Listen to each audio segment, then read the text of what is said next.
Bon, il y a une voiture qui arrive. tu la connais? Ouais. Je sais pas, encore 30 secondes. Ouais, même s'il n'y a pas tellement de début hein, dans nos soirées. C'est vrai que très souvent, là, ces derniers mois et ces dernières années, je le précise pour ceux qui ne seraient pas trop venus aux réunions front de gauche de ces dernières années, même si la plupart d'entre eux. Le but du jeu, c'est quand même rarement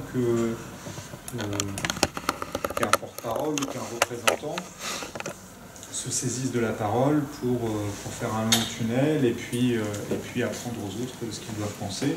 La plupart du temps, dans tout ce qu'on a toujours fait, que ce soit dans les campagnes au municipal ou au départemental, ça a toujours été au contraire de se mettre en position de porte-parole pour ceux qui étaient là, pour ceux de qui on allait à la rencontre, et pour pouvoir faire remonter la parole des autres. Donc, essayer d'avoir une pratique démocratique un peu plus claire. Bon, là, c'est un petit peu différent là, sur ces dernières semaines parce qu'on est un peu sorti de nos bases. Alors, ça peut aussi expliquer pourquoi ça a été si difficile de communiquer autour de ce qu'on faisait, ce qui était loin d'être simple. Parce qu'il y a eu, pendant très très très longtemps, il y a eu des tractations politiques entre plein de partis qui ont tout échoué. Nous, on a retardé le plus possible le moment où on allait mettre les choses en place. Au final, l'élection présidentielle est arrivée, puis après, très rapidement, les législatives, et puis il a fallu se lancer dedans.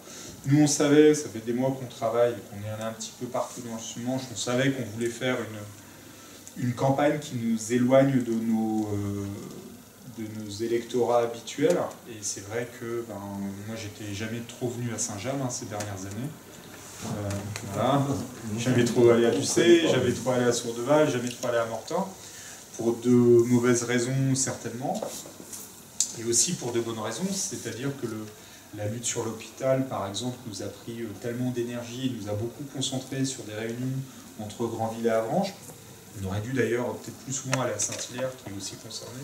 On a sûrement dû aussi aller à Pontorson. Mais du coup, là, on s'est dit que la législative, c'était peut-être aussi l'occasion de sillonner coucou. Voilà, la Circo et ça.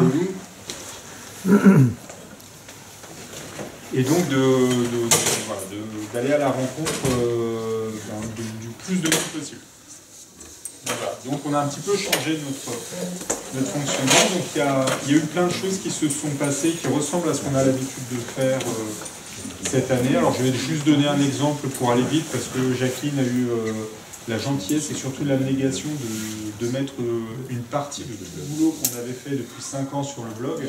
J'en suis qu'à 2015. Et t'en es qu'à 2015, et c'est déjà considérable. Donc voilà, en fait, on a eu beaucoup d'activités. C'est peut-être pas toujours vu, mais qu'est-ce qu'on a travaillé et par exemple, jusqu'à décembre, on a vraiment essayé de créer des passerelles entre les partis politiques, entre les associations, entre les syndicats.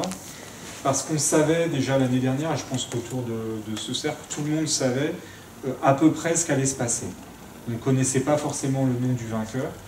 On n'aurait peut-être pas, à part certains qui avaient mis très creux, mis une pièce sur Emmanuel Macron, mais on savait que de toute façon, il y avait de bonnes chances pour qu'il y ait une continuation des politiques libérales menées jusqu'alors, et qu'elles connaissent même une forme d'accélération. On avait observé, nous, quand même, que la contestation politique de l'été 2016 était beaucoup venue des syndicats et qu'il y avait une vraie force et une vraie vigueur dans le mouvement syndical contre la loi El Khomri. Alors on avait, nous, essayé d'aider aussi, mais ce qui devenait de plus en plus évident, c'est que les syndicats devenaient menacés. Et d'ailleurs, pour ceux qui se rappellent des primaires de droite, le nombre de fois où on a entendu la CGT se faire agresser, c'était un indicateur très fort qu'après avoir laminé les partis, le libéralisme allait s'attaquer à un des derniers bastions vraiment solides de contestation, le syndicat. Et même les associations, avec les baisses de dotation aux municipalités, avaient aussi tendance à marquer le pas. Donc il fallait créer une nouvelle forme de cohésion dans tout ça. Donc on a fait les Assises debout en décembre. ce qui était l'occasion peut-être pas de créer une base programmatique ni une union, mais d'inviter plus d'une vingtaine de partis, de syndicats, d'associations à discuter, à au moins prendre la parole côte à côte, sans forcément être d'accord. Par exemple avec des copains écolos qui sont complètement anti-nucléaires, et plutôt, par exemple, certains, d'autres, pour l'arasement des barrages, mais à côté de ça, avec d'autres personnes qui s'étaient battues contre l'arasement des barrages, certains même qui pensent que le nucléaire, on ne pourra pas s'en débarrasser avant 40 ou 50 ans. Mais il ne fallait pas que ces divergences-là puissent être le prétexte à des divisions qui, de toute façon, allaient entraîner tout le monde par le fond. Donc c'est ce qu'on a essayé de faire, on a mis une énorme énergie là-dedans à Grandville. Et on a réussi, on a créé quelque chose qui était intéressant. Mais très très vite, tout le monde s'est fait happer par les présidentielles, par l'affaire Fillon, par des primaires qui cadenassent aussi le jeu d'une certaine façon, qui était une forme de piège. Pièges qui se sont d'ailleurs parfois retournés contre leurs auteurs. Et on a vécu tous les épisodes de division qui font qu'au niveau national, c'est très compliqué aujourd'hui, et au niveau local, très très compliqué pour ceux qui ont l'ambition de porter une parole de gauche à l'Assemblée. Partant de ce principe-là, on s'est dit que nous, on allait faire comme on avait toujours fait, la campagne la plus honnête possible, la plus travailleuse possible. Donc on est vraiment allé, on a essayé d'aller partout. Malheureusement, on a aussi des moyens qui sont les nôtres. Voilà, on a beaucoup de gens qui sont à la retraite mais qui ont des activités par ailleurs. Et puis on a aussi des salariés parmi nous, qui ont une vie de famille. Ça a été très difficile en l'espace de 3-4 semaines de faire ce qu'on a fait. On a déjà fait un exploit, c'est-à-dire que rien que sur l'affichage, déjà on a sorti nos propres affiches. On a sorti nos affiches, on n'a pas attendu le national pour sortir des affiches. On a créé quelque chose qui nous ressemble, on a créé du matériel qui nous ressemble, on a créé un blog qui nous ressemble aussi. Ça nous a pris du temps, on voulait que justement ça ressemble à ce qu'on fait dans le Sud-Manche. Et puis après il a fallu coller. Et là, je le dis, en plus on est enregistré, on est les meilleurs colleurs du Sud-Manche. C'est-à-dire que quand j'allais à Sourdeval, je voyais bien qu'il y avait Monsieur Huette et puis nous. Et puis quand j'allais plutôt du côté de Saint-Père, Julouville ou la Épinal, je voyais bien qu'il y avait Monsieur Sort et puis nous. Mais si à force de bouger pendant 3 semaines, nous on était toujours présents. Donc ça a été un travail colossal, quoi. Alors je vais en profiter parce qu'il n'est pas là, mais Patrice est là, je pense qu'il a dû abreuver plus de boîtes aux lettres qu'il n'existe de maisons dans le Sud-Manche. Il n'est pas tout. Voilà. Donc ça a été un énorme boulot. Mais du coup, ça a été aussi très très difficile de faire connaître nos réunions. On a eu des réunions, on n'était pas très nombreux, et même ce soir, pour une ville comme Avranches, peut-être qu'on n'a pas communiqué autant qu'on aurait pu ou qu'on aurait dû. Mais c'est pas la première fois qu'on vient à Avranches, on a déjà fait une soirée spéciale syndicat où il y avait aussi du monde. Donc voilà, on a essayé d'aller, on a essayé de revenir, on a essayé vraiment d'aller à la rencontre d'élus, d'associations, de citoyens et d'aller partout. Là, on arrive au terme de cette campagne, médiatisation quasi zéro, qui du coup va faire la part belle au sortant et à la majorité présidentielle à venir. Mais peu importe, nous on peut être quand même très très fiers, on a fait une grosse campagne, voilà, très belle. Voilà. Mais c'est pas encore assez. C'est pas encore assez. Donc ça c'est pour le volet où on est très fiers de nous et très admiratif de notre propre travail. Mais bon, il y a quand même beaucoup de choses sur lesquelles il va falloir se battre dans les années qui viennent. Donc, si vous voulez, on peut discuter de ce que nous on a essayé d'aborder comme sujet. Je peux parler de ma suppléante, que vous ne connaissez pas forcément. Et après, toutes les questions sont ouvertes. Des questions les plus politiciennes sur pourquoi est-ce qu'il n'y a pas eu d'union, par exemple ici, parce que c'est la question qu'on nous pose en priorité, généralement. C'est puisque vous êtes tellement fort, pourquoi est-ce qu'il n'y a pas d'union? Pourquoi est-ce que vous n'avez pas réussi à gauche, et de quelle gauche on parle? Pourquoi est-ce que vous n'avez pas réussi justement à être ensemble et peut-être à surfer sur les 20% de Mélenchon pour peut-être espérer un deuxième tour? Et puis peut-être sur des questions de politique nationale. Alors après, c'est le front de gauche, c'est-à-dire que moi je ne vais pas dérouler tout ce qu'il faut savoir et comprendre, et au contraire je vais essayer de me nourrir de ce que vous dites. Voilà. Donc, ça va comme programme? Ouais. Donc, Je parle de ma suppléante, ce qui vous donnera une indication de programme, et après je vous laisse la parole. Donc la suppléante, et c'est plus qu'une suppléante, c'est une amie, c'est Gaëlle Bévendurier, qui est maraîchère bio, qui a été chef d'entreprise. Peut-être que vous l'avez connue à Sourdeval, puisqu'elle avait le salon de thé bio, le Samovar, et elle a eu un restaurant bio qui s'appelait le Baba Yaga. Et donc elle cultive à Saint-Père.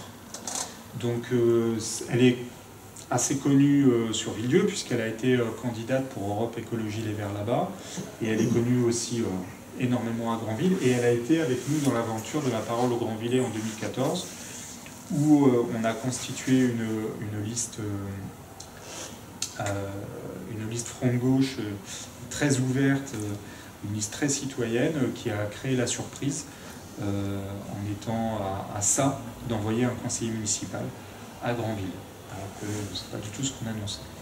Donc Gaëlle, elle a des convictions très très fortes sur la nourriture bio, et ce sont des convictions que je partage.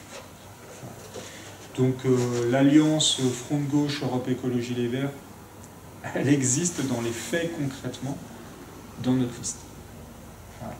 C'est-à-dire que c'est quelque chose de, pour ceux qui en tout cas connaissent notre travail, ben, ils savent que depuis des années et des années et des années, il y a une vraie cohérence et une vraie continuité dans l'activité professionnelle, le militantisme de Gaëlle ou le mien.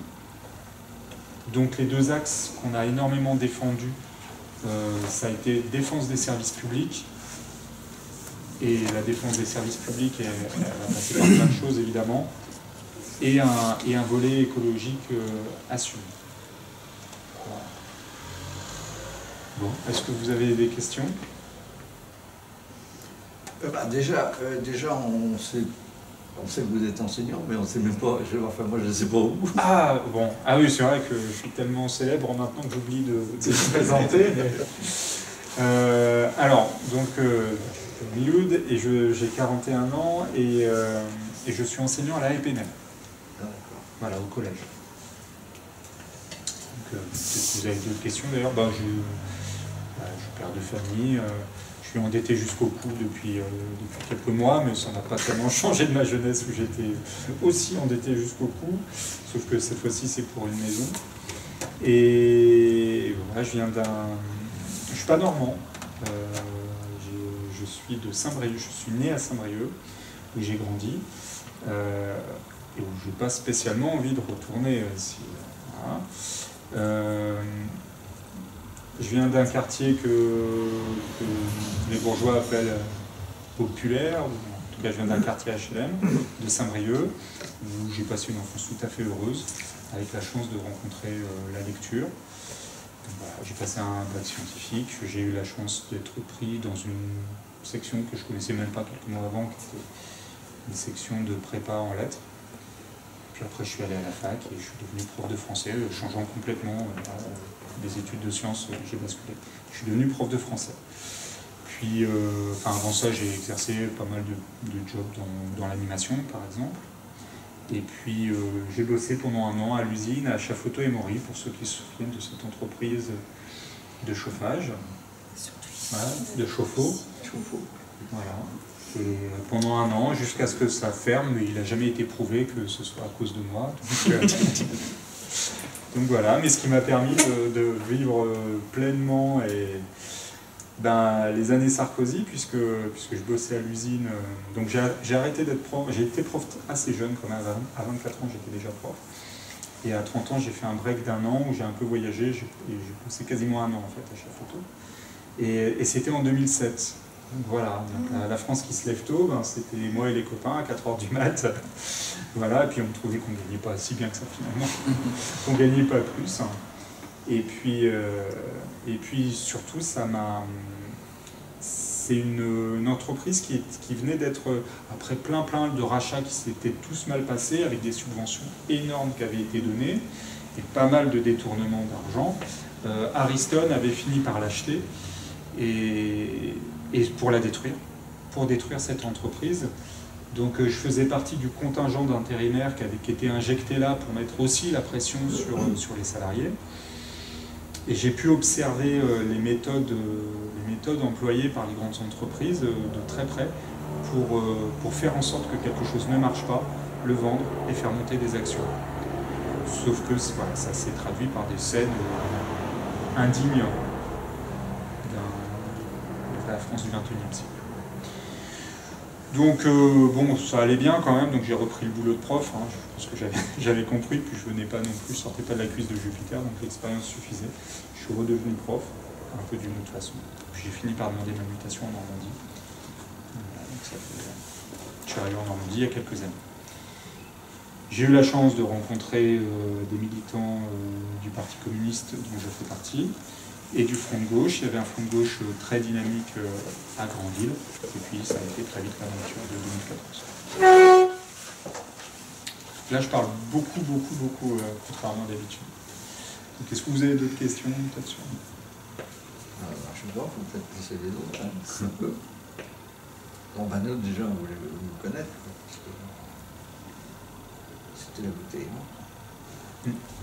Alors, il n'y a jamais eu beaucoup de candidats communistes ou vraiment de gauche sur le secteur. Hein. Ah, communiste, non, pas beaucoup. En 2012 Enfin, il y a eu Patrice. En 2012, il y avait des gagnants, vous voulez dire, parce que des candidats, il y en a eu plein. Les circonscriptions étaient déjà comme ça. En 2012, Granville venait de basculer dans la circonscription. Patrice, il était sur Granville-Avroche. Oui, parce que Granville venait de c'est en basculer 2000, dedans. c'est pour les élections de 2012 qu'une circonscription a disparu dans la Manche. Il y en avait 5 avant, il n'y en a plus que 4. On oublie vite. Hein. Il y avait les anciennes communes. C'est pareil, moi en actif, moi j'ai travaillé 40 ans sur Paris, alors effectivement j'étais proche du Parti communiste, j'habitais à côté de Genève. Proche à plus d'un titre. Non, c'était pas... Combien il y avait fait pour ça? Mais bon, dans le quartier où Je j'étais... sais bien combien il avait fait pour ça. Patrice, 3,5. Quartier de l'hôpital Saint-Louis, le petit quartier ouvrier, Oui, je suis allée rechercher les ici, scores. le 10e était plus à gauche, mais comme on était associé au 9e... Ici, c'est assez marrant en fait, parce que les deux autres candidats qui se prétendent de gauche jouent cette carte justement pour dire que notre travail n'est pas acceptable. Ils jouent la carte, c'est un communiste, c'est assez... C'est un peu attendu, mais c'est quelque chose qu'on n'aurait pas forcément attendu ni du PS, ni de la France insoumise, mais c'est pas très important tout ça. C'est vrai que moi j'ai été près de certains paysans, les gens de la conf, hein, je connais pas mal, Parti communiste. Non, et puis dans le coin, c'est pas... Alors c'est très compliqué de... Alors moi je suis rentré en 2012, donc j'ai qu'un lien très lointain avec tout ce qu'a pu faire Staline au XXe siècle. Et voilà, et moi j'en ai jamais voulu ni au Christ ni aux chrétiens de l'Inquisition. Avec des amis, on a monté à Taxud-Manche. Non, C'est assez curieux parce que l'alternative, on a été très proche de la conf. Oui. On avait même des gens de la coupe. Oui, enfin, même ça, Je crois que enfin, le gros reproche qu'ils font, je pense, au PC, c'est plutôt le productivisme, ouais. c'est la position nucléaire. Ah oui, pour la Confédération, mais c'est pas la... Voilà, il n'y a pas... Mais dans le coin, voilà, il n'y a pas que la Confédération. en tout cas, on a toujours eu des gens de la Confédération paysanne. Oui, mais on avait aussi des Et on avait aussi tous les gens encadrés peuvent venir. C'est un lieu de discussion. Et alors, ce qui est vraiment étonnant, moi je suis rentré... Et quelle est la position de François Dufour par rapport à vous? Il soutient le candidat PS. Ah ouais? Mais on ne comprend pas. pas le candidat Ferreira, quoi. Ouais. Non, oui, voilà, il soutient Ferreira. C'est Oui, ça, ouais. Ah ouais? Oui, oui. Et... Je sais pas, mais je l'ai pas vu dernier. Si je l'ai aperçu De loin, hein, c'est juste qu'il a... Mais je sais c'est pas ce vous qui est... Voilà, à c'est l'annonce de la candidature de Nicolas Ah, Ferreira. mais à l'époque, Avant quand il même, s'est mis à avant, il s'était déjà la déclaré. PS, il n'y avait pas de. Avant même qu'il il y avait soit pas de déclaré vert candidat, il le annoncé. soutenait. Ouais, mais depuis, il a changé. Ouais, mais enfin... Pardon? C'est qu'il était un peu déclaré. Voilà. Ouais, c'est vrai qu'il y avait cette... il y avait C'était certes bien cette avant la plateforme à Monjado qui peut peut-être expliquer... franchement, on l'entend plus. Même sa position sur les barrages, elle est un peu ambiguë. À François Dufour? Ouais. Mais Je ne sais pas trop quelle est sa position. moi, j'ai pas eu l'occasion de parler, c'est peut-être un tort, parce qu'on m'avait proposé de lui parler. Après, le... Oh, il est sympa, mais Oui, non, mais je connais très bien. Mais ses parents et les miens, on habitait à 50 mètres l'un de l'autre. On Oui. le connaît. Non, aucun problème. Et puis, alors moi, je critique pas. Il faut vraiment que j'ai des sérieuses raisons de critiquer pour le faire. Donc, moi, je critiquerai jamais. Après, ce que je peux dire de manière plus positive, c'est que beaucoup d'anciens candidats d'Europe Écologie Les Verts nous soutiennent, nous. Ouais. Voilà. Plus dans le nord, enfin plus vers Granville. Et puis ben, il y a Gaëlle. Et je pense que Gaëlle, elle vaut tous les soutiens. Parce que si elle est bien avec nous, c'est parce qu'elle nous connaît et qu'elle sait qu'on a... Voilà, quand en 2014, on travaille sur la progression de l'idée du bio dans les cantines, et pas seulement les 20% légaux, on le travaille de manière très sérieuse et avec une vraie force de conviction. Et ça, Gaëlle, elle le sait, quoi. Donc, elle sait que moi, je le vois comme ça. Donc, il y a eu un moment où, de toute façon, il y a eu des jeux d'appareils qui étaient soit locaux, soit nationaux, mais qui empêchaient peut-être de s'entendre. Peut-être des ambitions personnelles aussi, ce qui est peut-être respectable, mais qui formait un obstacle. Il y a eu un moment aussi où nous, on a préféré plus travailler sur ce que nous, on avait à proposer, quoi. Donc non, moi, je ne vais pas m'exprimer sur la position de François Dufour. Voilà, il fait bien ce qu'il fait. Mais nous, on a un vrai combat qu'on mène depuis longtemps, quoi. Donc voilà. Oui, je pense que sur notre secteur, c'est pas facile. Non, vraiment, jamais été. Moi, je veux Sur les cantonales, mais j'étais en région parisienne, ça fait 22 ou 3 ans que je suis arrivé à Hamelin, petit bled, là, et j'ai toujours été communiste et connu comme communiste. Hein. Je suis le seul abonné à l'UMA du canton. sûrement. Donc, Dans son canton. il n'y a pas de problème. Mais la réticence dont tu parles envers les communistes, je la ressens depuis mon mariage avec une fille d'Hamelin, donc fille de paysan, et j'ai jamais compris. Alors c'est étonnant en plus parce que, alors, pour le vivre de l'intérieur et pour observer ce qui s'est passé là pendant un an, c'est certain, et moi je veux même être d'accord avec des gens qui sont aujourd'hui nos adversaires après avoir été nos alliés, sur le fait que peut-être qu'on a des choses à reprocher au Parti communiste. Mais il y a un truc qu'on ne peut pas lui reprocher, c'est d'avoir mis en place et d'être très soucieux maintenant de démocratie et de transparence. C'est-à-dire quand tous les, pas tous, mais quand les cadres avaient voté le fait de ne pas soutenir Mélenchon, par exemple, et ben un autre vote a été organisé, ouvert à tous les militants qui ont pu faire leur choix. Les militants n'ont pas été d'accord avec les cadres, les militants ont eu gain de cause. Moi j'aimerais qu'on me cite un seul autre parti où ça s'est passé comme ça. Donc, les choses, je ne sais pas ce qu'elles étaient avant, moi on me dit qu'elles ont changé, mais moi pour les vivre, en tout cas maintenant de l'intérieur, ben, moi j'ai l'impression d'évoluer dans un parti qui est très démocratique, très soucieux de transparence, et surtout où, par exemple, ici, nous on a toujours eu la main pour discuter avec les partenaires éventuels. On a toujours eu la main localement pour essayer de contracter des alliances si c'était dans l'intérêt de tout le monde.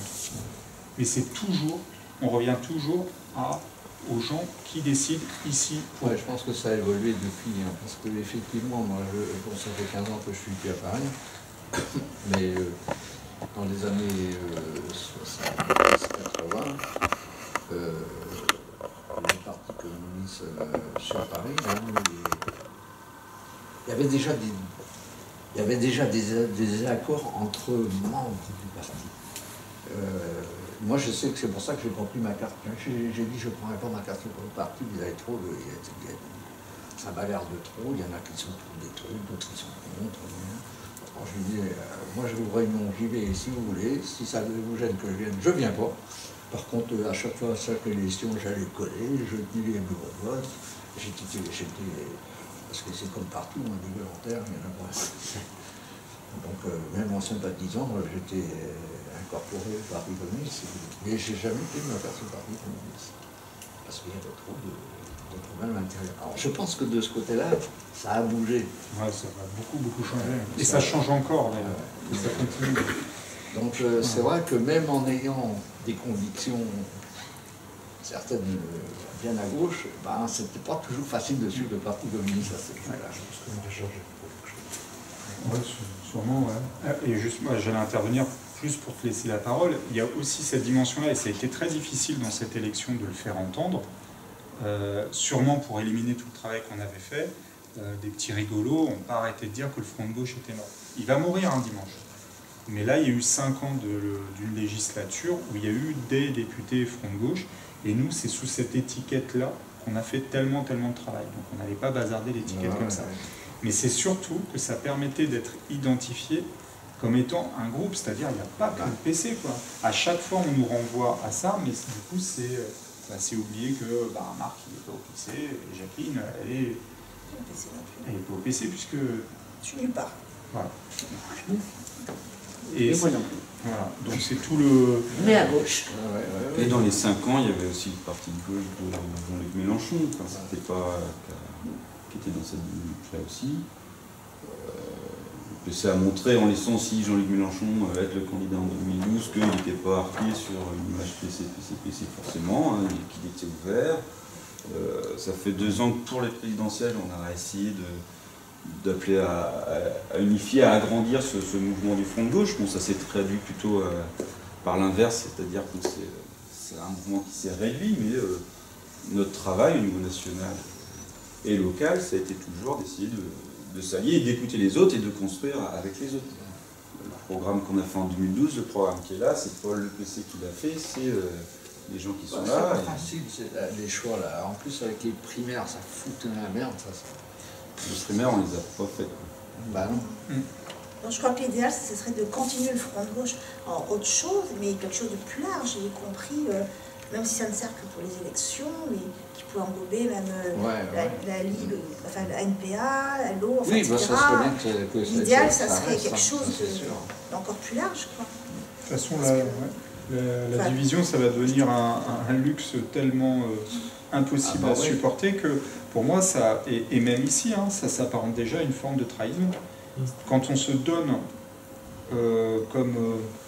quand on se donne des horizons indépassables ou des points de divergence sur lesquels on sait que de toute façon l'autre ne pourra jamais venir, c'est-à-dire qu'on fait une proposition qui est impossible à être acceptée par quelqu'un d'autre, on constitue une division qui là va s'avérer être une trahison, parce que quand on va se retrouver dimanche soir avec 40 députés qui défendent à peu près les mêmes idées sur 577, Et c'est sûr qu'il y en aura 40. Non, je ne suis pas sûr qu'il y en aura 40. Je suis pas sûr. Oui, voilà. Je suis pas sûr. 15 à 25. 15 à 25. Ah non, mais même Avec si les on avait communistes. même si on avait Non. France Insoumise et C'est avec les amonistes. Ah non.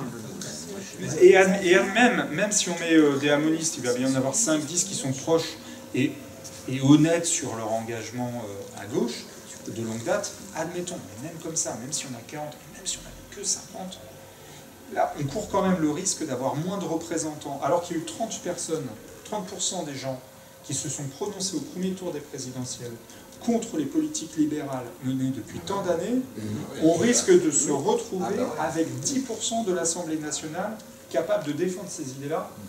Cette division est une forme de trahison. Il faut la dénoncer comme telle. Il y a aussi le système électoral qui contribue à ça. Clairement.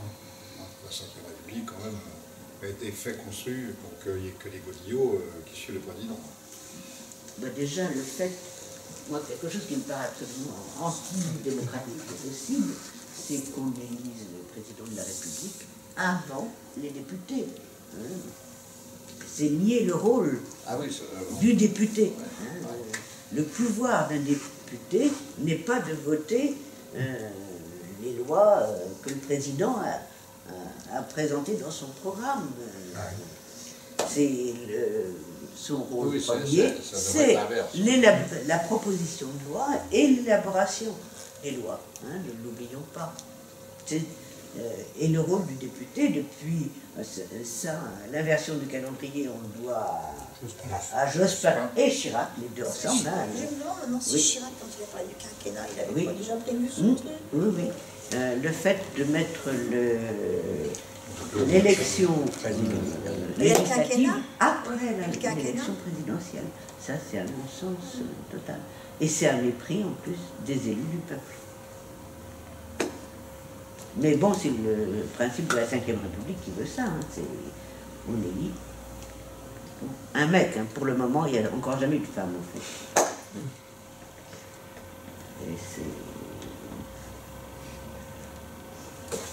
c'est la monarchie républicaine. Comment est-ce qu'on peut appeler ça? Ah bah maintenant, c'est jupitérien. Ça ne suffisait pas. Le monarque, là, c'est plus de droit divin, t'es carrément Dieu, quoi. Enfin. Oui, mais il y en a quelques-uns qui se prennent pour le Messie. En tout cas, apparemment, il n'y a pas beaucoup de paysans dans le coin. Hein. Ce soir, ils viennent faire. C'est vrai qu'ils râlent, mais ils râlent.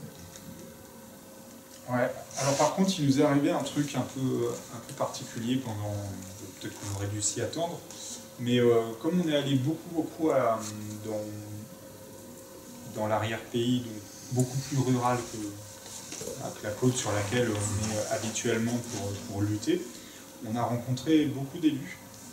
Et c'était étonnant déjà de voir que certains nous connaissaient et puis respectaient le travail qu'on avait pu faire toutes ces années. Ils avaient quand même entendu parler de nous, donc ça fait toujours plaisir de ne pas du tout être d'accord avec un élu du coin.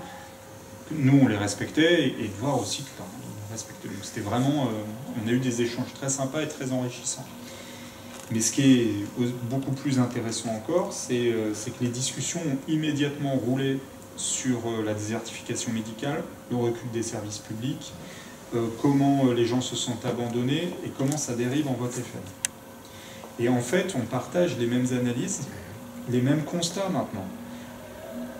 Pas au point d'être d'accord sur les solutions toujours à apporter, et encore, faut voir, parce que comment justement une municipalité peut s'organiser pour racheter quelque chose, en faire un objet public, donc et s'en saisir pour rendre son territoire attractif, c'est aussi des idées qu'on partage. Mais ça a été quand même intéressant de voir que le Sud-Manche est tellement touché par ce qu'on dénonce depuis des années, que même des gens qui sont censés être nos adversaires politiques ont la même analyse, les mêmes constats, et souvent d'ailleurs proposent les mêmes solutions. On n'a pas quand même réussi à en faire adhérer au Front de gauche, et eux n'ont pas réussi à nous faire adhérer aux Républicains. Mais en tout cas, c'est aussi très intéressant de voir que nous, peut-être passer certains clichés. Non, notre analyse des services publics, elle est juste depuis 10 ou 15 ans. Elle est vécue comme telle. Je pense que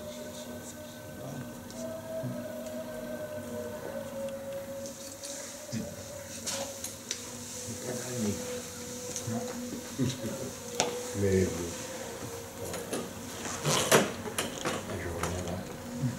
il y a une journaliste aujourd'hui qui m'a demandé, en gros, mais pourquoi vous vous présentez alors qu'on pense qu'il va y avoir une vague Macron dimanche?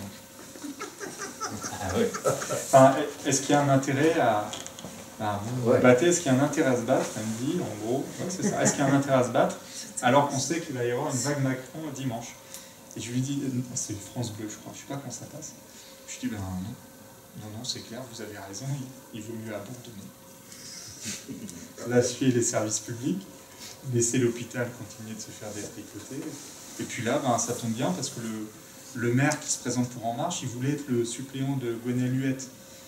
Donc, et il a dit qu'il était de droite, donc voilà, ça ne sert à rien de lutter contre eux. Évidemment qu'on va lutter. Voilà, heureusement qu'on n'a pas besoin d'espérer pour entreprendre.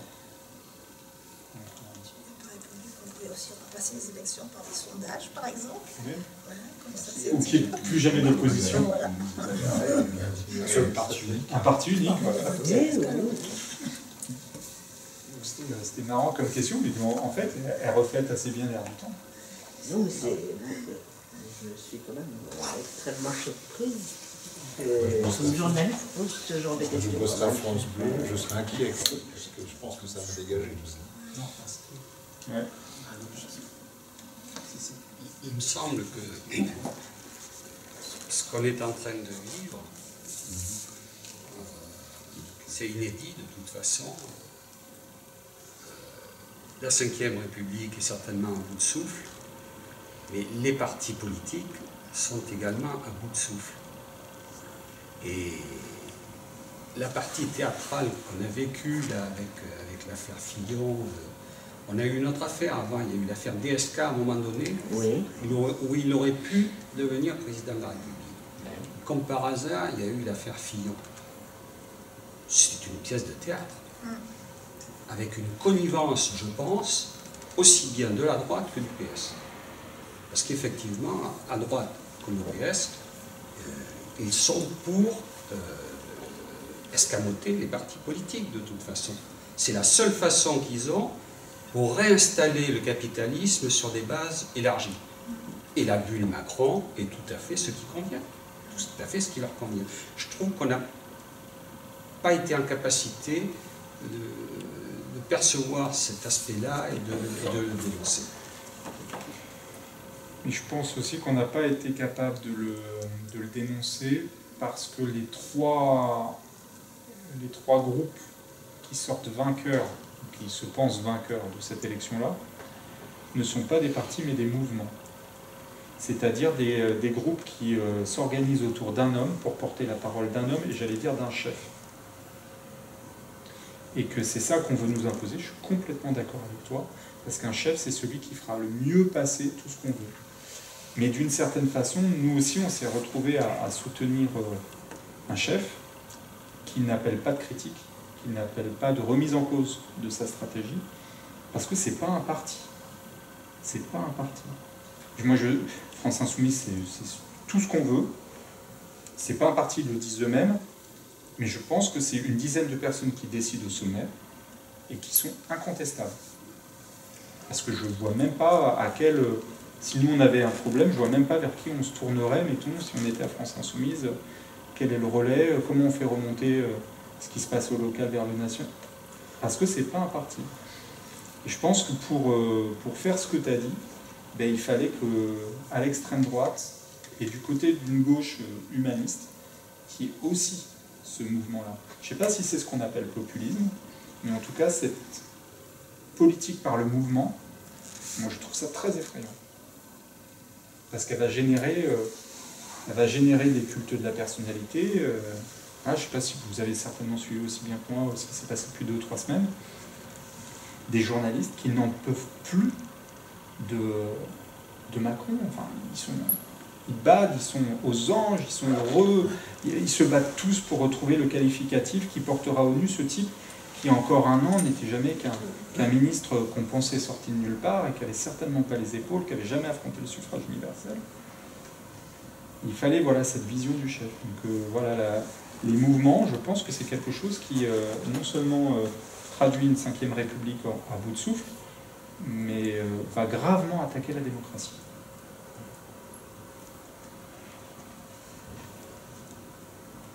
Et comme c'est le cas dans les autres pays,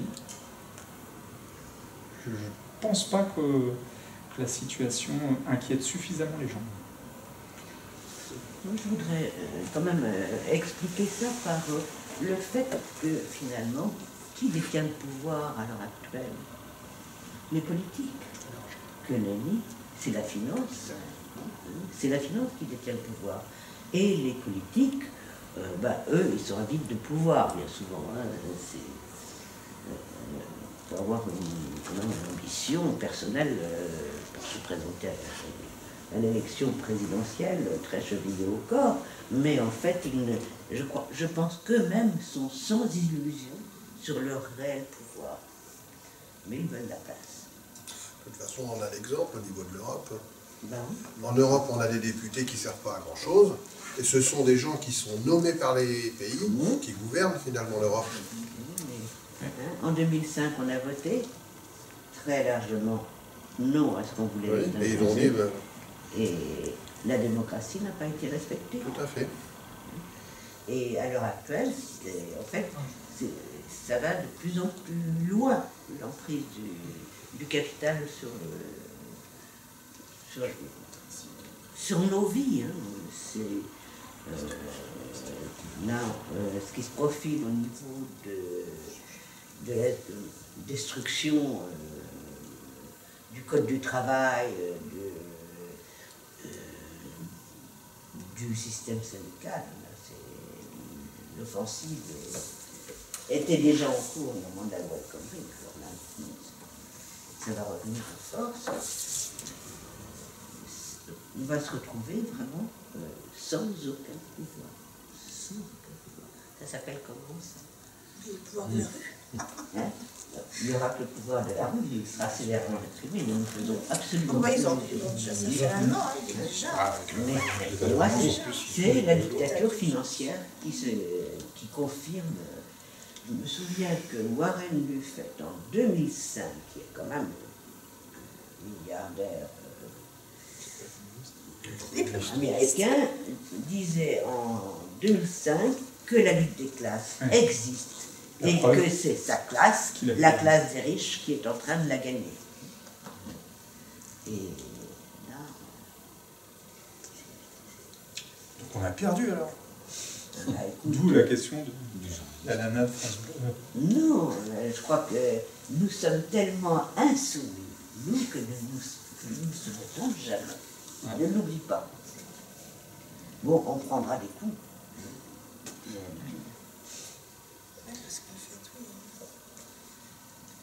Et là, ça va être dur, les 5 ans. Par contre, ce qui me paraît extrêmement dangereux, hein, c'est que dans 5 ans, le Front National peut revenir en force. Eh oui. Ça. Marine est vite, a priori, je pense à... Mais il y en a d'autres. Hein. Elle n'est pas toute seule. Pour répondre un peu à la question de ta journaliste, c'est hier je tractais un voyage, et il y a des gens qui me disent, des enseignants qui me disent, mais il faut que Macron il ait une chambre maximum, il faut qu'il ait la majorité, mais je dis à quoi il va servir le Parlement s'il n'y a pas d'opposition? Il n'y a pas besoin de Parlement. On avait déjà prévu de faire par ordonnance. Il faut quand même une majorité. Alors que non, il faut qu'elle soit acceptée par les déjà, c'était la volonté de De Gaulle. Il était anti-parlementaire, qui en fait a fait une 5e République où le Parlement n'a aucun pouvoir. Quasiment. Ça va être des godillots, mais... Ah oui, jusqu'en 68, 69, c'était que des godillots. Mais le problème, c'est que pour changer le système, il faut d'abord gagner. Même une révolution, 68, on n'a pas gagné. Alors gagner par la rue, là, je sais pas, après, ça va être compliqué. Hein, mais... Moi, je suis vraiment pas aussi pessimiste que... Enfin, c'est vrai qu'on est dans une situation inédite, ça, je pense que c'est vrai, mais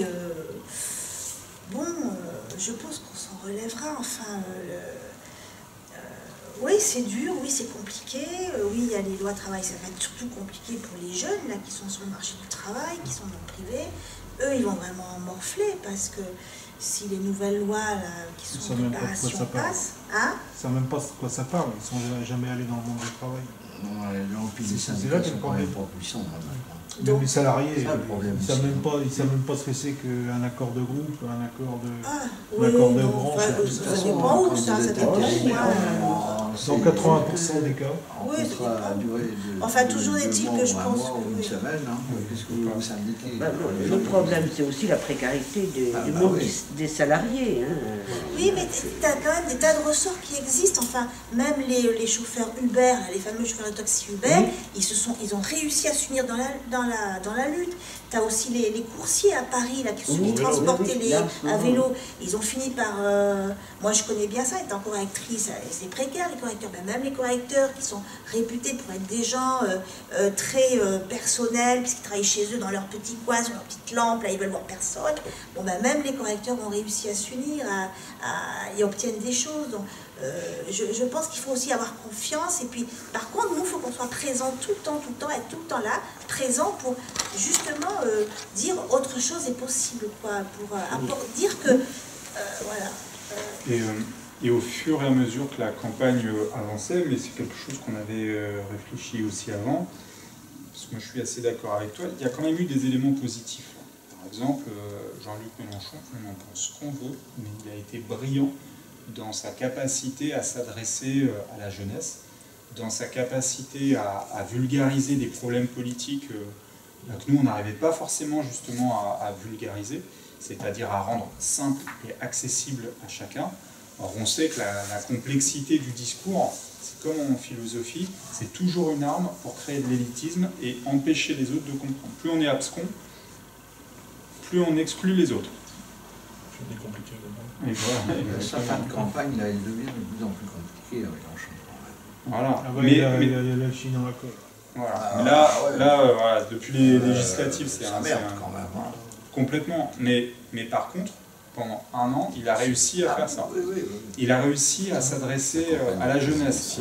Peut-être pas toujours de manière tout à fait claire et parfois en étant très limite.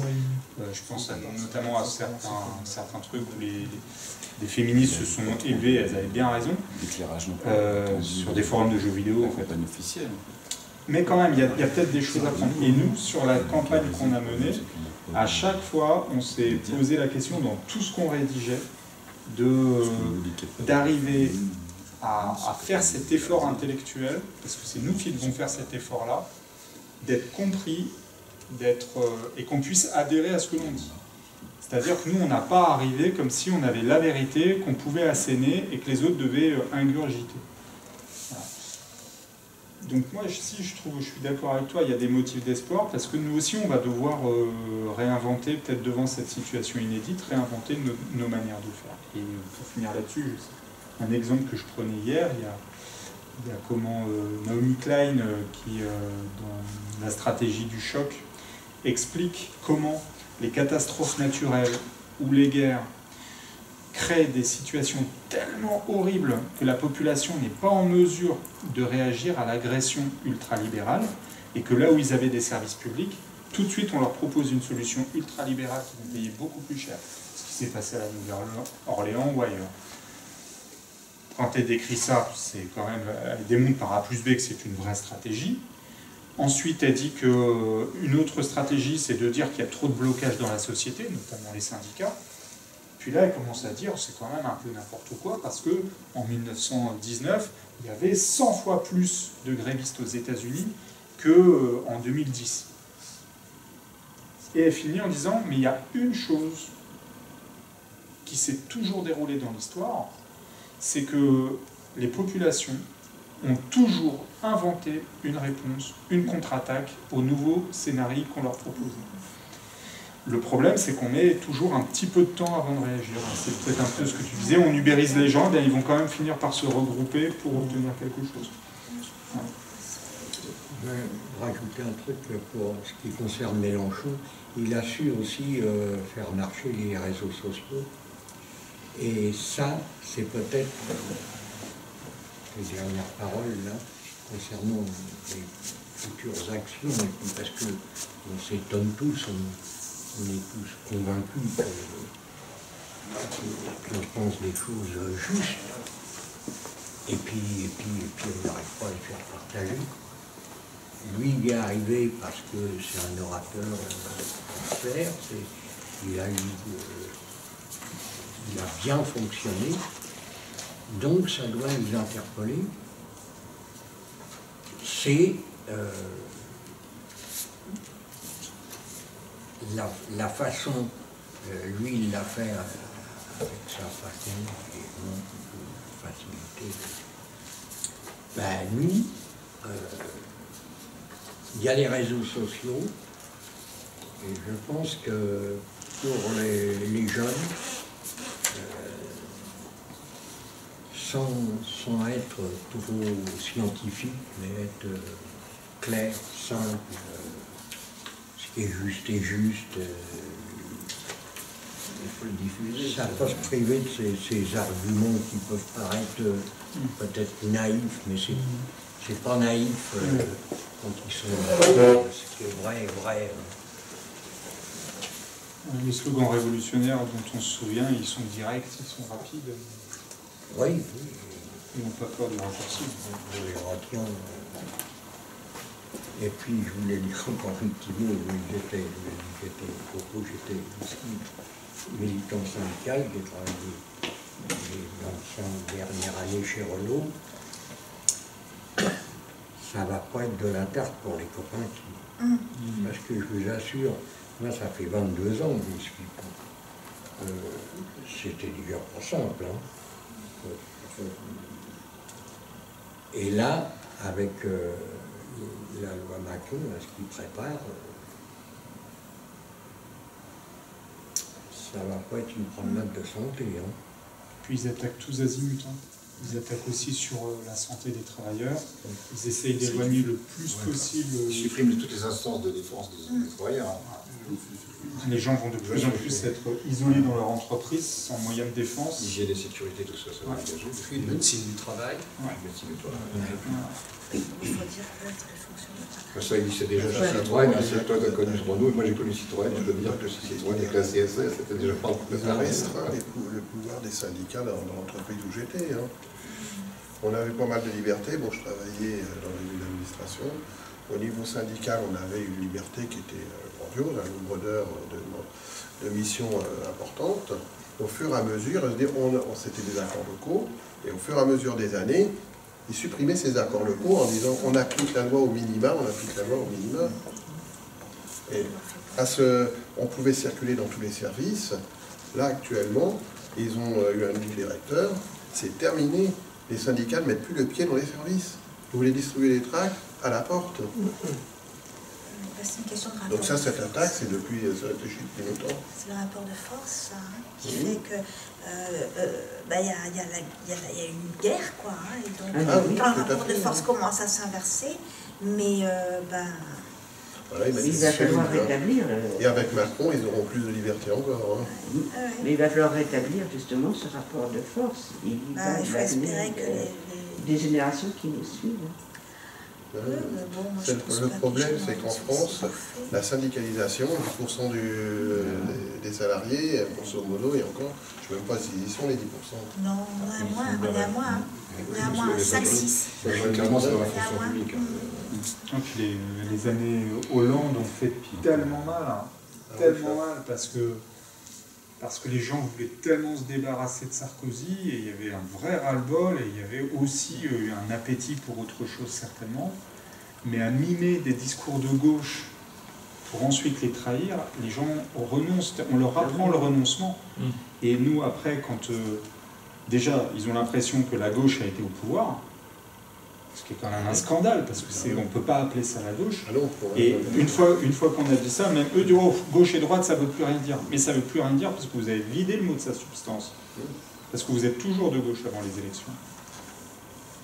Et le problème aussi, c'est que, du coup, c'est difficile après de dire aux gens battez-vous pour votre hôpital. Oh, c'est fini de toute façon. Donc c'est mieux que de casser ou de briser une grève ou une lutte. On inspire la volonté de ne pas la faire, cette lutte. Donc, ils ont un moyen, c'est qu'ils tiennent les gens également par l'argent aussi. Hein. Je crois aussi que la difficulté des gens à l'heure actuelle, regardez la place qu'a pris l'immobilier, la valeur de l'immobilier, pour des gens qui veulent accéder à la propriété. les dettes qu'ils ont. Là, c'est le meilleur moyen. Endetter les gens, c'est le meilleur moyen pour avoir la paix. Ah bon, ça, oui, je suis d'accord avec toi. C'est pas oui, c'est ce qu'ils voulaient faire France des propriétaires, c'était pas Voilà, les c'est autres. ça. Ils ont pas tout parce qu'ils va me foutre à la porte, donc c'est le crédit, comment je vais le payer. C'était votre argent vous Absolument. intéresse. Mais ça existe encore, il y a un chômage important. Oui, oui. Ah oui, oui. Dans le temps, l'entreprise du coin logeait le personnel, mais ça revient au même. Vous pouvez faire Parce que des tu as ton crédit que le maire. Je me souviens qu'en 2005, j'avais vu des analyses faites au niveau européen que pour maintenir les peuples dans la logique qu'ils voulaient, il fallait qu'il y ait au moins 10% de chômage. oui, c'est possible aussi, oui. Ah oui. J'avais vu ça aussi. Oui.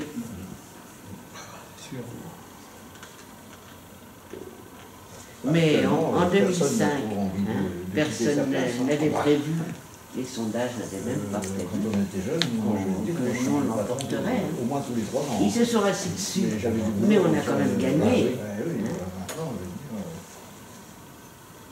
Donc je crois que des luttes à mener, on en a encore plus de place. On a eu des luttes quand même. Pardon ? Mélenchon, il a quand même fait presque Absolument. 20%. Si on ajoute, pas mal. si on ajoute Mélenchon, Hamon, lutte ouvrière, LPA, on est à, Et qu'on ne les met pas dans la même pièce. hein, on est à 30%. C'est quand même majoritaire. Voilà, la majorité. Il a fait combien déjà Ces gens-là, il faut les retrouver dans les Il y avait avec un grand nombre Non, de personnes qui ont voté Macron au premier tour de peur de... Enfin, C'était en pas disant que c'était peut-être moins pire pas vrai, que d'autres, des gens qui n'étaient pas pour le programme de Macron, voilà, mais en se disant qu'on risquait peut-être d'avoir peut-être que Fillon ou Le Pen, ou voilà, c'est orchestré aussi, hein, mais je connais des gens qui ont voté Macron au premier tour, qui ne sont pas du tout pour le programme de Macron, mais ils avaient peur qu'il y ait encore pire comme Il y a des choix. gens là qui ont suivi. Parce que ça a été orchestré aussi au niveau médiatique, En même temps, on fait peur avec le Front National. qui est au Canada. Voilà. Macron, hein. Non, mais c'était. Je pense que le Front National s'était dit clairement. Vient de rentrer dans les hier. Il a fait 3 ans. Après, c'était Fillon, peut-être qu'il avait son. Il a créé son entreprise. Les pépins qui lui arrivaient, mais il des recommençait jeunes avec un niveau d'études assez élevé, ceux qui sont passés par les écoles d'encadrement et tout ça, que ce soit HEC, les écoles d'ingénieurs et tout ça, c'est un formatage. Ils sont appelés à être. Et puis il y a quand même une Fillon. Ça du tout, mais une forte abstention. Même si on avait eu Mélenchon, Le Pen, on avait Le Pen. 80%. Là, Tu penses que si Mélenchon avait passé Ah bah bien sûr, toute la droite allait voter Le Pen, bah évidemment. oui, j'ai un neveu qui a voté Macron, On a vu Le Pen. qui a voté Macron pour que Mélenchon ne soit pas au deuxième tour. Oui, ça c'est évident. Professeur de collège, 40%. Mélenchon contre Le Pen, c'est avec Le Pen. Il m'expliquait la semaine avant, il savait comment ça se fait, il m'expliquait la semaine avant que si Mélenchon arrivait au deuxième tour, Le Pen passait. Alors, quelle société? Ah bah je pense que oui. Ah oui, oui, ça c'est... Donc c'est l'idée de La pas aller droite, jusqu'à voter Bon, à gauche. on va pas refaire l'histoire avec des il est arrivé quelque C'est étonnant quoi. Le problème aussi, c'est que là, bon, après tout se fait tout le temps, hein, et puis j'imagine que ça s'est déjà produit par le passé, mais il va bien falloir reconstruire. C'est-à-dire que là, non seulement la gauche s'est divisée, elle s'est parfois insultée, ça s'est quand même pas bien passé cette année. On ne s'est pas battu. Il y a eu quand même ça qui a fait les choses, parce que quand il y a eu le mondial, Chez nous, il y a 80 les grèves qu'on débuté au début du D'habitude, on était 3 Et gauches. ils ont réussi à ce que les syndicats avaient stop à ce moment-là. 17. 3 mois après, mais reprendre une grève. 17. Fin juin, c'était pas la peine. Et ils reprennent les idées de très bien, ça date des Romains, des jeux et des jeux, et tout ça. Et là, on était 17, 18, 20, des petits villages. Est-ce qu'il y a des jeunes qui sont arrivés dans le village Non, Non, pas spécialement. Oh, ils votaient déjà aux élections d'avant. Oui, mais non, mais je vois sur mon village, on est combien? Je pense que quand même, l'affaire Fillon, on a fait fuir quand même un peu. Je ne sais plus combien. On avait trop pour Mélenchon en 2012, et là on est passé à 104. Hein, quand même. Je les cherche. À 40 ou 600 pour Mélenchon. Ah non, non, pour la gauche, non, on tire. Ce que tu disais, là, c'est pour voir, mais on va prendre cher pendant un peu de temps, mais on va voir qui sera encore là, au moins localement, pour lutter contre ce qui va nous arriver. On l'a vu déjà sur notre travail, qui était là à soit organiser, moi j'étais pas présent de temps, plus sur camp, mais et qui était présent à organiser ça, qui est là et a fait du travail honnête et sur la durée, il y en a avec une certaine cohérence en fait, quoi. Et pas seulement quand il y a des échéances électorales, on est là aussi quand il y a des échéances électorales. Mais quand il y a quelque chose à mener, que ce soit pour l'hôpital, on s'est quand même démené, on a peut-être pas permis des choses, mais empêché des choses. On a permis des choses, on a créé le comité d'élus. Oui, mais peut-être empêcher des choses qui se seraient fait passer plus vite que si on a essayé. C'est des trucs qu'il ne faut pas lâcher. On est reconnu là-dessus. On nous le dit.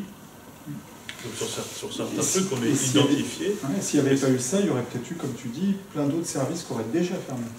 Pardon, excuse-moi, je t'interromps. Non, et puis, et ce qui fait que c'est peut-être pour ça aussi que on arrive à être reconnu, même si c'est par des adversaires politiques, et qui nous prennent pour des gens cohérents, honnêtes, avec qui on peut discuter. Alors peut-être que pour l'instant, ils discutent avec nous aussi parce qu'on n'a pas l'air de représenter un si grand danger que ça, et que peut-être,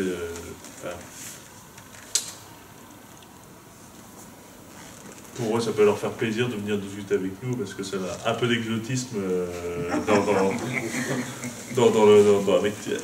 aux gens avec qui ils sont habitués de discuter.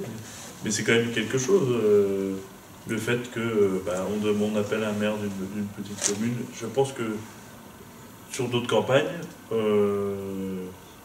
n'aurait peut-être même pas eu de réponse, quoi. Que là, en fait, on a des combats qui ont été faits, etc. On est reconnu, et puis souvent, on s'est accueilli plutôt positivement, même si, et au final, ce que tu disais, dans les discussions, il y a l'impression qu'il y a d'énormes oppositions, peut-être sur certaines solutions, mais cette campagne-là, c'est une étape où je pense qu'on a fait beaucoup de chemin, notamment dans certains coins où on n'était pas identifié, maintenant on l'est un peu plus. Et il va falloir qu'on continue là-dessus. Puis c'est vrai que nous, on n'a pas toujours eu des réunions où il y avait beaucoup de monde. Il y a même eu, il y a 3 semaines, des réunions quand on a commencé avec, des fois, une personne, quoi. Mais d'une part, comme je vous expliquais, ça a été dur. D'autre part, il n'y a jamais que Bertrand Sort et Gwenaël Huette qui font le plein. Hein. Et ils font le plein parce qu'ils ont les réseaux aussi qu'on connaît, hein. C'est complètement normal. Ils ont une histoire, voilà, ils ont. Oui, mais Sort sur Granville, il cartonne. Hein. Ah bah oui. Il fait 240 personnes. Parce que, quand même, c'est une circonscription qui n'a pas l'habitude de travailler sur l'étendue de son territoire ensemble. Hein. Les gens de Granville sont des gens. Voilà. Ils sont Grandvillais. Ah oui, puis eux, ils n'ont pas adhéré. Ils sont restés tout seuls, Grandville. Donc ils n'ont pas adhéré à l'extension de la municipalité. Et donc, comme dirait le joueur de foot, un joueur de foot de Nancy, il ne faut pas brûler la peau de l'ours après l'avoir vendu. Mais on est très content aussi parce que, alors déjà, on a eu du monde quand même dans nos réunions, un peu, toujours au moins un peu. Demain, on pense qu'on va avoir vraiment plus de monde. Je pense, quand même. Ouais, vendredi, je pense encore plus. J'espère encore plus d'alcool. Pour nous, on n'ira pas. Mais on a plein d'échos positifs. On a plein d'échos positifs de gens qui viennent pas forcément aux réunions. Donc on est très contents, ça veut dire quand même aussi... Ah bah nous, on y sera si vous venez à Melun. Voilà, je rejoins Adrien sur le fait que, quand même, tout le boulot qu'on a là, il est quand même un peu reconnu. Ça c'est bien. c'est pas assez, c'est jamais assez, et on est encore loin d'obtenir quelque chose de significatif. Le jour où on sera assez fort pour arracher un centre municipal de santé, là on pourra dire qu'on a fait du bon boulot. Le jour où on arrivera à sauver un service de l'hôpital, voilà, on est encore loin. Mais même sauver l'ensemble de l'hôpital. Voilà, il nous manque cette petite marche-là. Parce que même à Grancher. Ah oui, mais à Saint-Hilaire, par exemple, bon, ils ont fait l'hôpital, mais c'est bas qu'a sauvé l'hôpital. Ah oui, mais ça, c'est pour les gens, c'est ça. Oui. Enfin, ils auraient obtenu, soi-disant, un groupement hospitalier de territoire, avec comme hôpital pivot Avranches. Mais les échos qu'on en a, nous, puisque je fais partie du comité, c'est que c'est pour 2 ans. Et les travaux qui sont prévus normalement pour accueillir les services de Granville qui doivent déménager il y en a un qui devait déménager. Là, maintenant, le service de chirurgie ambulatoire, il n'y a pas un coup de pelle de données. Il y a le service cardiologie a fermé en 2014. Il y avait 28 lits à Granville, 25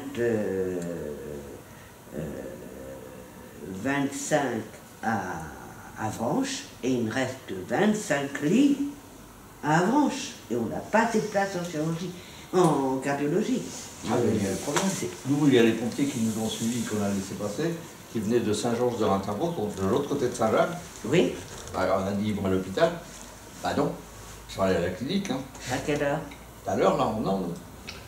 Il n'y a plus d'urgence à cette heure-là à l'hôpital? Bien sûr que si, à l'hôpital d'Avranches, à l'hôpital de Granville, il y a les... Alors, non, ça ferme à 6 heures, les urgences. Oui, les cliniques privées ne veulent pas trop s'occuper des urgences. Les urgences ferment à la clinique à 6 heures? Ah oui. Ça peut être une maternité. Par contre... Ah, ça peut être, oui. Non, il n'y a pas de maternité à la clinique. La maternité? Non, la clinique, elle est à l'hôpital. Si c'est une opération... Ah oui, alors c'était peut-être une maternité. Par contre, il y avait... une femme qui était...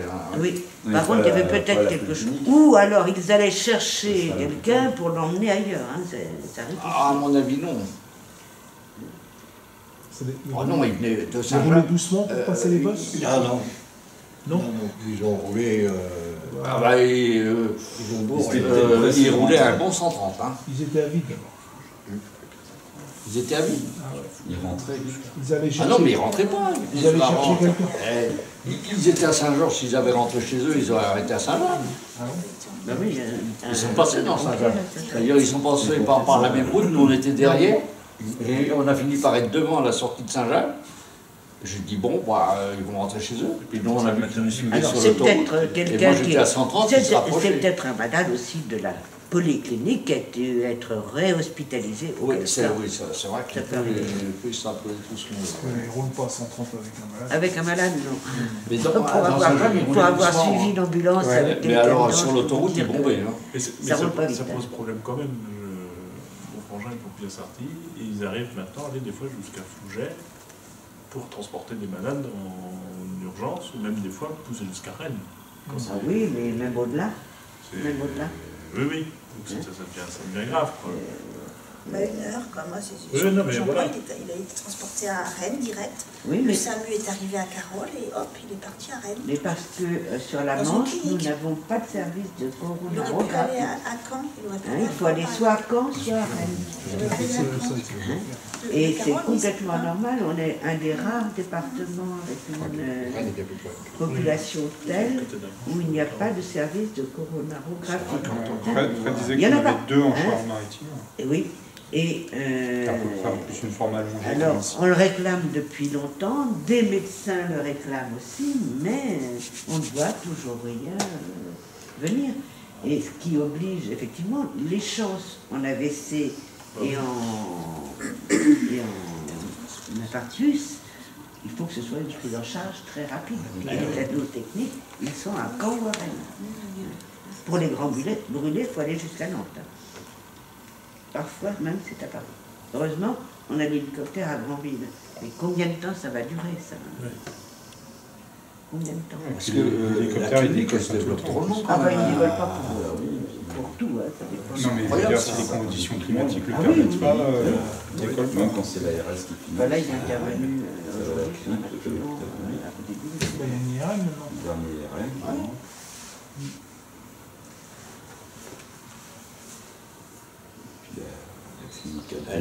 Ah oui, mais je crois que de toute façon,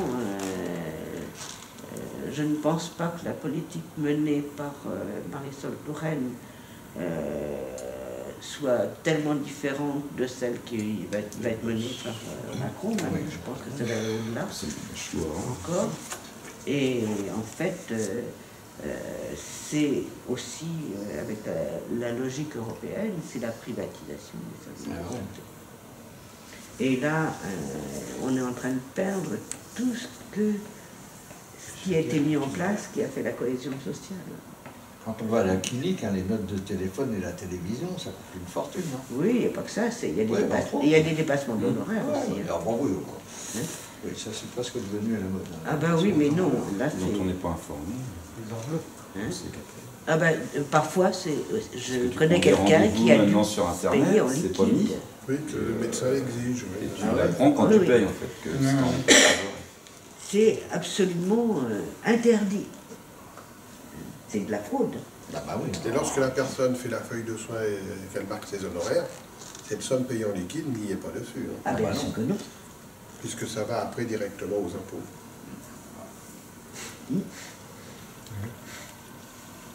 Double caisse, quoi.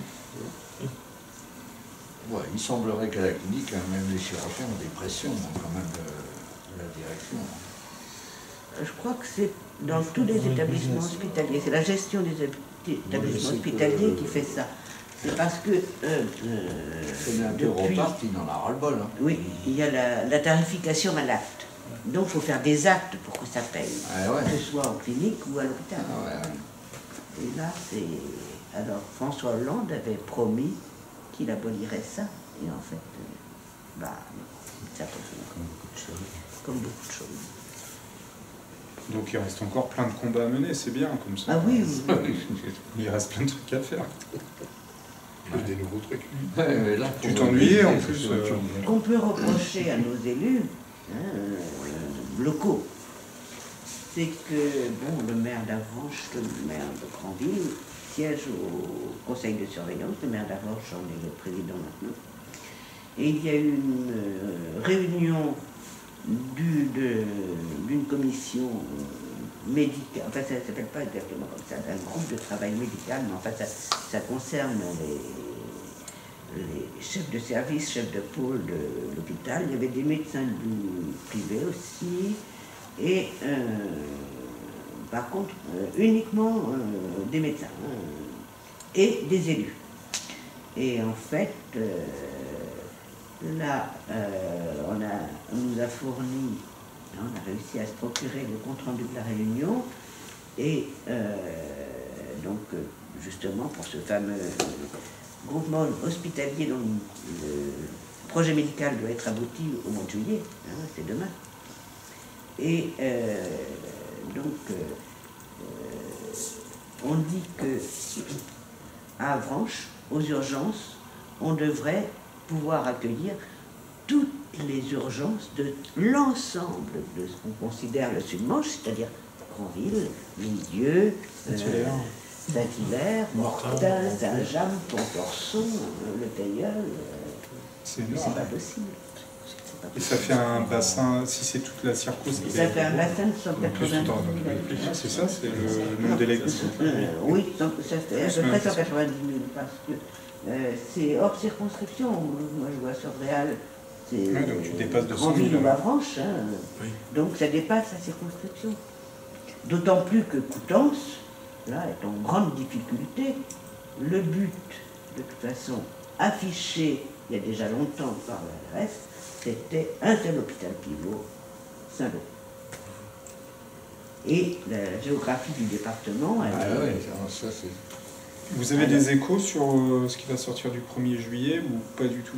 Le seul écho que nous ayons, c'est le document du projet médical, mais qui n'est qu'un projet, où on dessine quand même. Ce qui nous avait déjà servi en 2014. Non, vous avez dit c'est qu'un projet, c'est qu'un projet. C'est un nouveau projet. Oui, mais le projet il doit être établi au début juillet. Ouais. Mais de toute façon, comme rien n'est commencé, une partie de la polyclinique, à terme, absorbera, bien sûr. C'est ce qui semblerait. Là. Alors, ce que je regrette, moi, c'est que, à de rares exceptions, les élus laissent faire. Alors, M. Bas est allé voir, il a été ministre de la Santé 2 mois, quand même, ça lui a faire une très grande crédibilité. Et il est allé voir, donc, avec les maires d'Avranches et de... Je crois que M. Huet y était également, pour une fois qu'ils étaient ensemble, ces deux-là.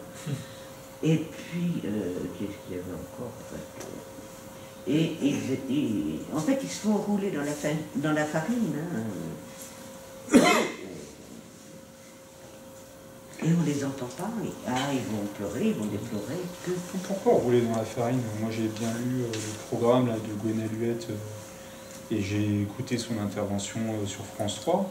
Ah oui, il est pour un mariage, un maillage, j'allais dire un mariage mixte, un maillage mixte pour lui entre privé et public, c'est-à-dire il n'imagine pas 2 secondes qu'il ne va pas faire. Oui, mais ça, il ne le disait pas avant. Hein. Ouais, mais là, il n'a plus besoin de prendre du vent. Voilà, il y a une vraie, lui aussi, il a une vraie cohérence idéologique. De toute façon, avant les élections présidentielles, quand on parlait de la sécurité sociale... Salut Luc.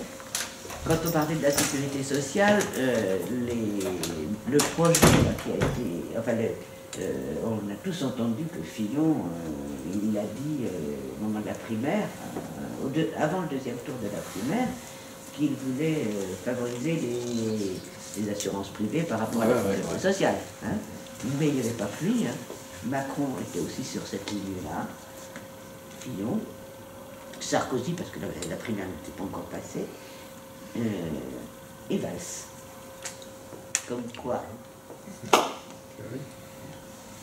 Alors, ce que j'ose espérer dans les combats amenés, c'est que les gens vont se battre pour la sécurité sociale. Oui, parce qu'il y a une mutuelle derrière. C'est pareil.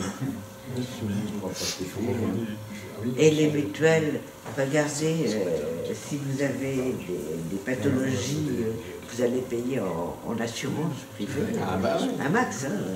Il y a différents échelons. Et plus on devient vieux, plus on en a des pathologies.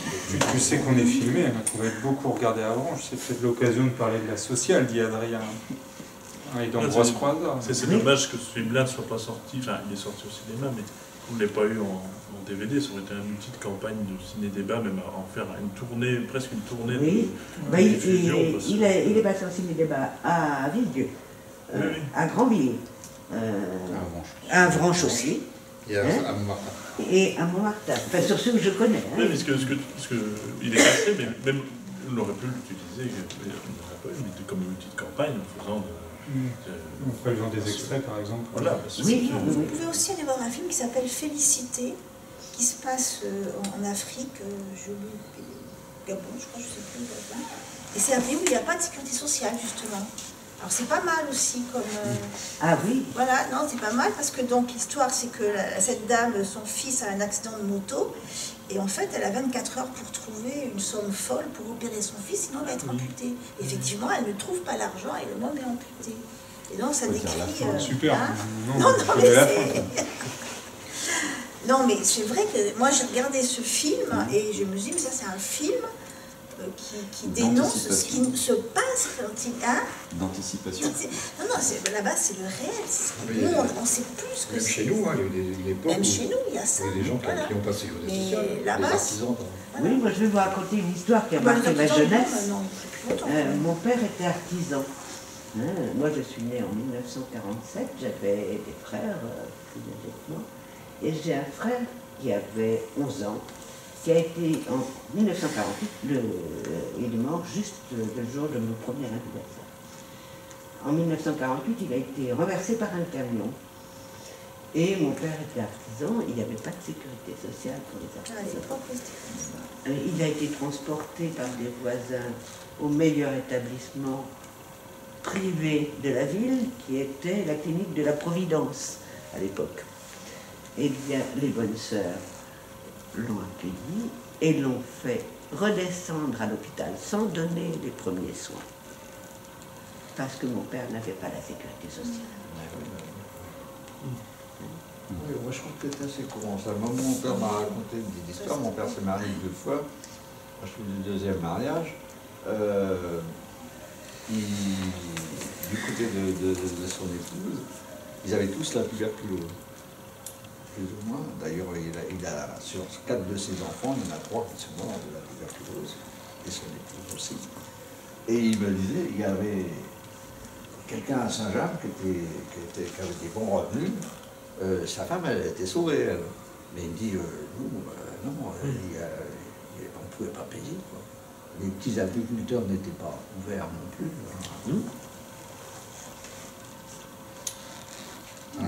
Un peu de leur faute quand même, parce que quand on a proposé le régime universel en 1946, ils ont refusé. Oui. Je suis commerçant, c'est les acteurs. Mais mon père, il avait à l'époque, il avait 5 hectares hein, en location, c'était pas lourd. Hein. Ceci dit, il y a des choses dont on ne parle jamais.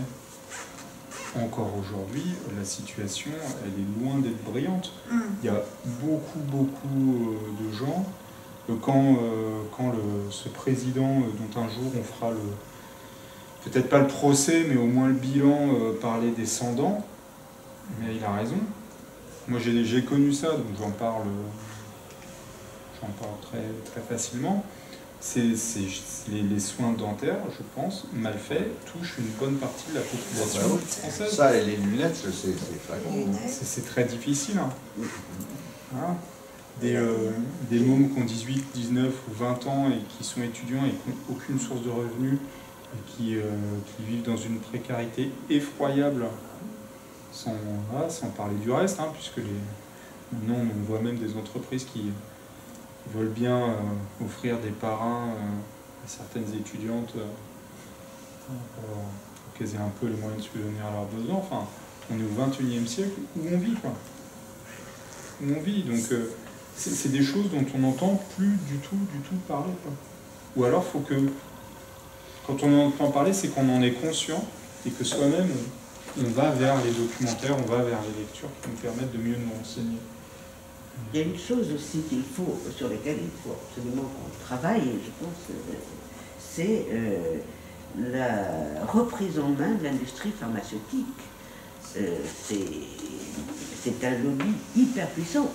Moi j'attends qu'on ait un ou une ministre de la Santé qui ne soit pas proche des laboratoires pharmaceutiques. Hein. Non, c'est pas le cas. Hein. Ce midi, ils ont parlé des ruptures de stock de vaccins, là. Oui, mais c'est très organisé, ça. Bah ouais. C'est très organisé. Assez expliqué, ça, que il fallait 10 ans pour mettre au point un vaccin, mais on ne faisait rien pour... Non, là, je me souviens, c'est arrivé, c'était cette année ou l'année dernière, avoir un jeune enfant qui devait être vacciné à la maison, c'était un petit neveu, et les parents n'ont pas trouvé le vaccin parce qu'ils voulaient, le laboratoire qui le fournissait voulait faire passer ce vaccin qu'on a tous eu, il y avait 3 trucs, hein, diphtérie, polio, je sais pas, tétanos. Et tétanos, oui. Et il ne pouvait, parce qu'il voulait absolument imposer le fameux vaccin avec 11 trucs dedans, et qui est passé, parce que on a essayé d'éviter, ça d'une dizaine d'euros à près de 50 euros. Oui, absolument. C'est absolument scandaleux.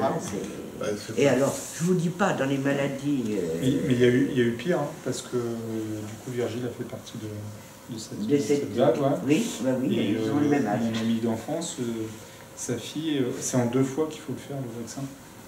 Donc le premier, elle a réussi à l'avoir avec seulement les 3 maladies. Sauf que pour le deuxième, il n'y avait plus, rupture de stock. Donc ça a rendu caduque le premier, et il a fallu recommencer. Mais ce qui est, à la limite, cette logique-là, c'est une logique financière. On peut la comprendre, c'est-à-dire s'ils peuvent faire en sorte de te faire cracher tout l'argent que tu as, ils vont le faire. Mais c'est la manière dont la pédiatre qu'on avait nous a expliqué le truc. En gros, c'était pour des questions humanitaires. De plus en plus de pays africains se soignaient. Donc, du coup, on leur avait donné ces vaccins-là. Mais nous, ils nous en avaient fait un et elle nous a pris pour des gros imbéciles. Change de pédiatre. Oui, c'est fait, t'inquiète pas. Mais c'est fait, mais il y a une vraie complicité aussi de la part de personnel qui devrait être plutôt de notre côté. Ils peuvent faire vendre des vaccins qui coûtent plus cher. Les vacances payées par le labo. Ils ne sont pas issus de classe populaire, les médecins. En plus, avec les vaccins, il y a un problème de l'aluminium. Il y a plein de gens qui ne veulent pas se vacciner avec le vaccin. Ils sont à fond. Moi, j'ai ma nièce, elle est pharmacienne. Je discute avec elle, mais il n'y a rien à faire. Elle est super gentille, elle est mignonne, je l'adore. Mais alors, elle dit, ah non, mais attends, mais on fait des tas de trucs. Mais tu te rends pas compte de l'argent qu'on dépense pour faire ces... J'essaie de chaque fois discuter avec elle, il n'y a rien à faire. Elle est persuadée, elle, que son labo, presque, c'est l'humanitaire qu'ils font chez Pfizer, tu vois. C'est... Ah là là, tout l'argent qu'ils dépensent dans la recherche. Mais en fait, ils font de la recherche. Là, je me souviens, parce qu'il y a des médecins quand même qui sont extrêmement clairs là-dessus. Je me souviens, dans une réunion sur la santé qu'on avait fait à Cherbourg il y a déjà un moment, et c'est des médecins qui étaient venus nous expliquer qu'en fait, on ne cherchait plus de nouvelles molécules pratiquement. Des génériques. Par contre, on avait dépensé énormément d'argent pour le Viagra. Vous voyez qu'il va bien. Et ça a marché. Et ça a marché. Alors je sais pas, ça a rempli les poches. Ça remplit les poches. Ça remplit les poches, bien joué. Est-ce que ça vous dit d'aller prendre une bière? Je pense qu'on a bien fait le tour de la question médicale, maintenant on peut s'occuper des vrais médicaments. Attends, je vais dire quelque chose. J'ai lu dans un livre une américaine qui disait il y a des Français, il faut que vous vous battez pour la sécurité sociale. Oui. Ils sont mal partis. Mais là, va vraiment falloir bouger. Parce que quand même, les gens qui nous ont précédés, ils se sont bougés les fesses pour avoir les congés payés, la sécurité sociale. Il y en a même qui en sont morts. Donc, soit digne d'eux. Moi, je voyais des génériques, par exemple. Il y a toute une publicité sur des génériques. Les pharmaciens sont obligés de vendre des génériques. Mais il y a des choses qui ne vont pas. Soi-disant, c'est des médicaments qui sont moins chers. C'est pas forcément vrai. Parce que j'ai vu qu'une fois, il y avait pour le même médicament, et bien, effectivement, la boîte de médicaments était moins chère, mais il y avait beaucoup moins de pilules dedans. Mais il faut que je vous explique quelque chose, c'est que les pharmaciens touchent de l'argent pour vendre du générique. Oui, ils touchent de l'argent et en même temps, s'ils ne le font pas, ils ont la prime qui saute. Et c'est la sécurité sociale qui leur impose. Absolument. Mais bon, il y en a qui sont tombés dans le domaine générique qui sont moins chers. Oui, tout à fait. Mais bon, des médicaments très courants, je crois qu'en fait, c'est les mêmes qui fabriquent les génériques. Oui, mais pas forcément avec les mêmes excipients. C'est pas forcément exactement les mêmes effets. C'est-à-dire que parfois, c'est pas la molécule, c'est la même en général. Mais c'est l'excipient qui est différent. Et certains, il peut y avoir des allergies à ces excipients. Il y a quelqu'un comme ça. Ouais, c'est pour ça que ça oblige le médecin à marquer, sur leur là par contre, il est obligé, s'il y a une allergie à un excipient, de noter, d'imposer au pharmacien. Parce que le pharmacien qui ne respecte pas, qui ne veut pas le faire, il passe en commission paritaire, automatiquement. Il passe devant ses juges, en gros. J'avais assisté à une réunion comme ça. Ah oui. Et ils sont sévères quand même. Mais en général, les syndicats de pharmaciens ne hurlent pas trop.